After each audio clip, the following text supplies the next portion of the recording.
સોતવણ ગામમાં છેલ્લા કેટલાક દિવસથી ગટર લાઈન ઉભરાતા રોગચાળો ફાટે તો નવાય નહીં।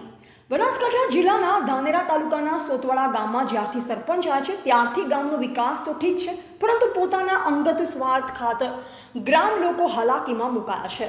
ત્યારે હમણાં જ ગામના એક જાગૃત નાગરિકે કરેલી અરજીમાં સ્પષ્ટ ઉલ્લેખ કરવામાં આવ્યો છે કે સરપંચ દ્વારા ખોટા બિલો મંજૂર કરી લાખો રૂપિયાનો ભ્રષ્ટાચાર આચરતા ગામ લોકોએ તાલુકા વિકાસ અધિકારીશ્રીને લેખિત રજૂઆત કરી છે। ત્યારે આજે ગામના વિષ્ણુભાઈ પંચાલ દ્વારા તાલુકા વિકાસ અધિકારીને લેખિતમાં અરજી કરી તાલુકા વિકાસ અધિકારીશ્રીને જાણ કરી। તો ઉલ્લેખનીય છે કે તાત્કાલિક સરપંચ વિરુદ્ધ અને તલાટી કમ મંત્રી સામે પગલાં ભરવા જોઈએ। મારું નામ વિષ્ણુભાઈ આયદનભાઈ પંચાલ। અમારા ઘર આગળ આ પાણીનો ભરાવ થાય એના માટે વારંવાર સરપંચને રજૂઆત કરતા સરપંચે આડા ફોન કરતા ન છૂટકે મારે આ તાલુકા વિકાસ અધિકારીને અરજી કરવી પડી અને આ રોગચાળો ફાટી નીકળે તેવું પાણી ભેગું થાય છે આખા ગામનું ગટરનું, તો એની જવાબદાર કોણ? એવા હિતેશ્રી માળી, સવન ભારત ન્યૂઝ, ધાનેરા।